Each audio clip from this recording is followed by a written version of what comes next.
Let's start with you, Lisa.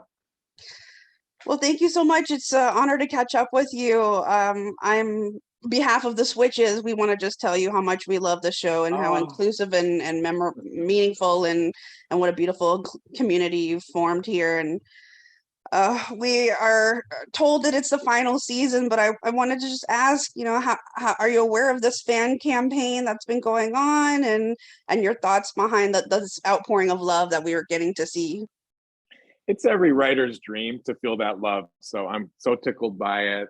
It was definitely bittersweet, but this was handled in a really lovely way. And the fact that they told us and said, this is probably the last one, whereas a lot of shows don't get the opportunity to think about that and wrap things up. So it happened in the nicest way possible. It's a little bit bittersweet. The fan campaign is my whole life. It makes me so happy. And we end the season in a very provocative, flippy way that does kind of reinvent the show. So you never know what's going to happen. The fans, maybe the fans will speak and people will listen. Thank you. How about you, Gig? Well, Eliot, last time I spoke to you because your world that you created for this is so amazing, and you promised a book. Are we still going to get that book? Yeah, in fact, I think it's probably going to be a graphic novel. Does that count? Is that still book-like enough for you? I think it'd be pretty cool. That is still book-like for all of us fans. I mean, that even though this is ending, a lot of people do want to see more. I want to give more, and there's more to tell. It's such a rich world that it's one of those things that just kind of keeps on giving. The provocative questions just keep emerging from it. And there's a lot more stories we could tell. There's a lot of history that I'd like to tell. I'd like to kind of go through the great, first couple hundred years of the country and look at that through the history of witchcraft and all that stuff. So there's certainly more richness to explore. Most excellent. How about you, Michelle? So I have to say, your last two answers concerns me a little bit because this is the final season. Are we going to be happy with the wrap up? Are we going to get a full, complete? It's Michelle, I hope you're happy. Let me know if let me know how you feel about it. It's tough because there's different ways you can go for a finale. Sometimes you tie up everybody, you give them a little sense of where they're going in life, and maybe Tally's working at a coffee shop and blah blah blah. And then there's finales that cut off in mid-sentence, like The Sopranos. You know what I mean? So I'll tell you, it's not that. It's not a cutoff, but it's not the full. Here's what's going to happen. It ends on another question. I like sunshine and puppies and everyone holding hands and singing Kumbaya. We have some of those moments. We have a few of those, like maybe two, but the rest it's chaos and mayhem. How about you, Dale? Yes. How far, when you in the beginning, how far out did you map out the series? I tried to do it originally as a book series, and it was not super successful. It went to a lot of publishers, and in that sense, I planned out about 5 books. But in the 3 years of Motherland, we've kind of poached some of those ideas and used them, in season 1 or season 2. But there's a lot more figured out about the world, and there's a way that it could keep going for sure. Thank you. How about you, Gig? Eliot, I know you had a master plan for all of this, but this being the final season, was it very challenging for you to not introduce new major characters into to the season? Or did you, since some of us haven't seen the rest of the season? We have. I'm gonna tease a character. I'm not gonna tell you who he plays, but the wonderful and talented Michael Horse is part of our show. Michael Horse was in Twin Peaks.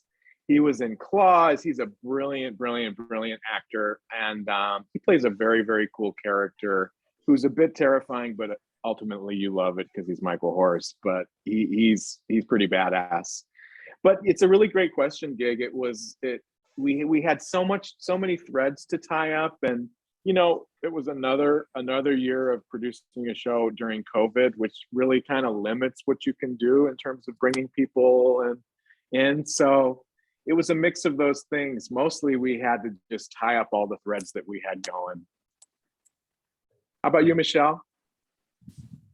In keeping with that line of thought, now since you originally planned, you probably had like a 5-season plan, and it was cut down to 3 seasons, but you at least can wrap everything up. What is your thought process to what are the 2 or 3 main threads that you really want to tie up versus the others where you're like, well, we can leave those dangling? We really try to tie up most of them so that everything makes sense. We'll even tie up some really basic questions that we've kind of teased from day one about what a witch really is. You know, we think we know what a witch is from the show, at least in our world. They have these vocal qualities that most people can't do. They can hear frequencies most people can't hear. We know that it travels down the mother's line. We know all these things, but we see them practicing some pagan traditions, but it's not like their power comes from the pagan gods. We've been on the fence between sci-fi and fantasy for these 3 years in that way, and now we're going to take a step towards sci-fi in the end. Okay, thank you. Hi, Lisa. Hello again. We know that Taylor has been out a little bit this season due to this unfortunate accident. But as someone who is a huge Scylla fan and Amalia fan, I'm excited to have her more into the fold this season and make it sort of a core 4 for this unit. And I wanted to ask a little bit about how Scylla's past and maybe some of this emotionalism we haven't really seen from her before gets to play up more because of her being fortunate enough to have more of a screen time this season. Yeah, I mean, the storylines of the first couple years have kind of kept them apart, but finally, and our Rayla fans are going to be happy about this. Finally, they're in the same room, and they get to, like you're saying, they get to experience relationship stuff that they've never had a chance to experience. Baggage from past relationships, all kinds of normal stuff that they've never had time to do. That now they are on the run and they're fighting for their lives, but there's just some opportunity for them to spread out in a way.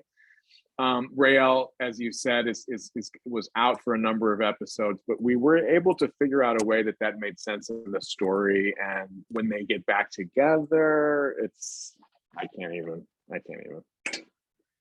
How about you, Dale?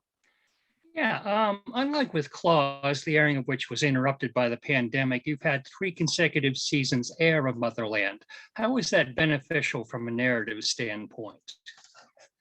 It's an opportunity to build some long threads and to pick up some old ones and to keep them going. And that's what I'm most excited about for season 3. There's stuff that we set up in season 1 that's finally going to get paid off. So that's the joy of it, Dale, just the sense of, you shoot an arrow up in the sky and it falls down to the ground way in the future. And that's kind of how we're feeling now as we wrap everything up. Michelle? Thank you. As a creator, I'll preface this by saying I hate shipping wars. But as a creator, where do you fall on that, and how do you stick to your original plan? And where do you find that balance between sticking to your original plan or playing into the whole shipping wars nonsense? Shipping wars, I love it. I have to try to listen to that little teeny voice that was the little voice that told me this story way back when. It's that little one that's easy to miss if you're busy or if you're stressing out. I also know that the more you try to chase somebody's pleasure, sometimes the more you repel it. And so you can't really make everybody happy. We just tried to dig deep and figure out what was true to the story. But in the case of Rael and Scylla, I think that's going to overlap well with some of the shipping wars. But we'll see. Lisa? Well, it's Pride Month, and we're talking about shipping, and Rayla has become a really beautiful beacon. We've got a lesbian Jesus who's kind of unkillable, and her beautiful bisexual sassy badass girlfriend. And of course we have non-binary character with M, which is incredible representation. And I wanted to sort of ask about kind of what this great legacy you feel signifies, especially for the LGBT community and the attacks and sort of things that are going on politically in our realm, on currently politically in this landscape.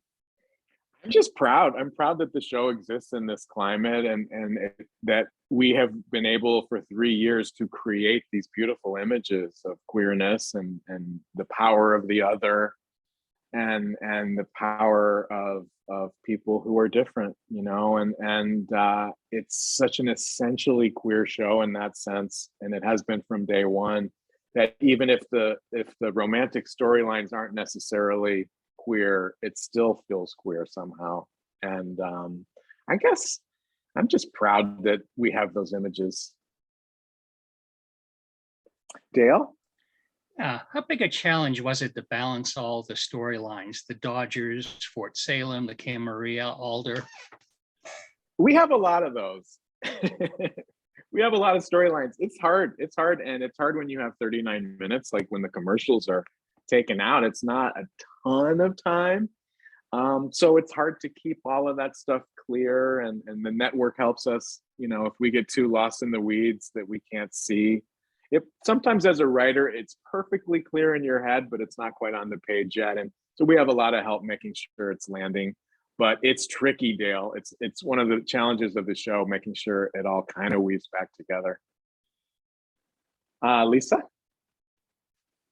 Yes, we have in this teaser that we've kind of got dropped right before this interview, these prehistoric witches, and it sort of seems like lineage is even more significant now this season.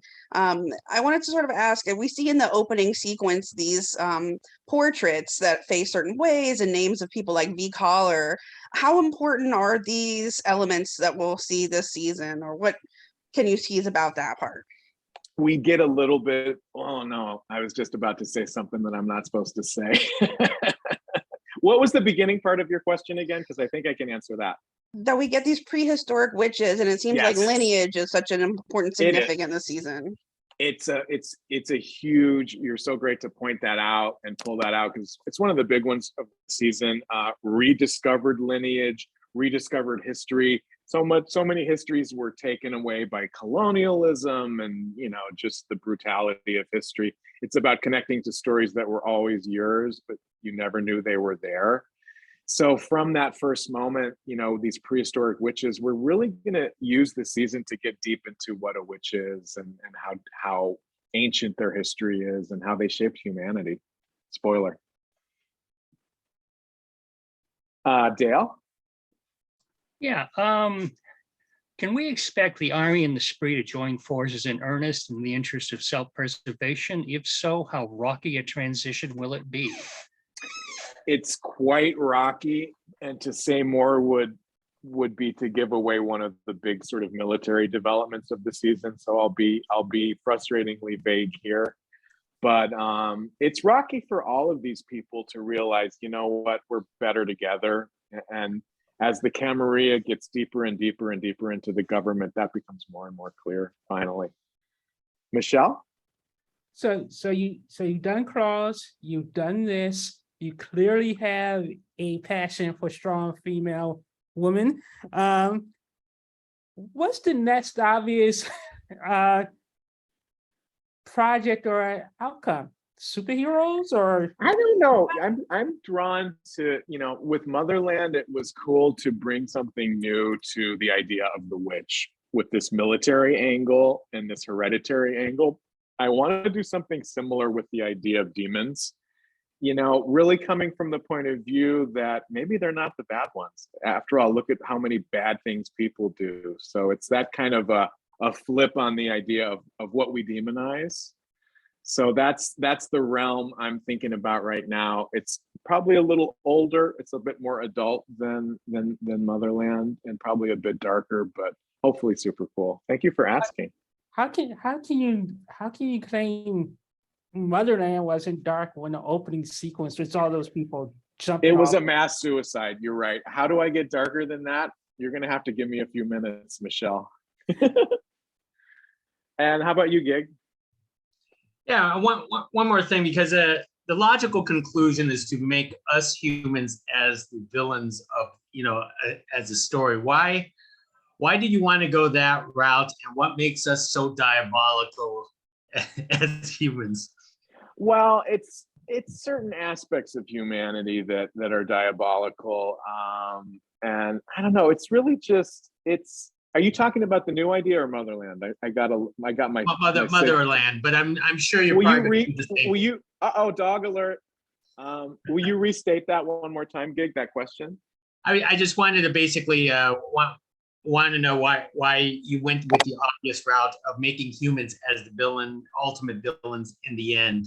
Unfortunately, because I don't know. I would say that we've got some pretty villainous witches. We redeem them in the story, but I love those dogs behind you, Lisa.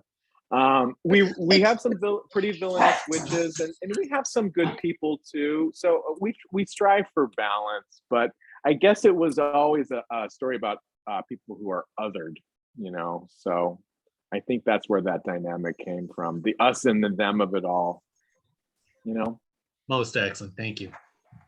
And Dale, do we have time for one more? Yes. Who will be the biggest wild card this season, and have we met him or her yet? Ooh.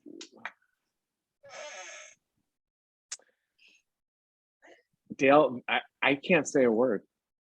You have literally got me one. I'm trying to find different ways to vaguely edge up to it, but that one's too spoilery. Okay. All right.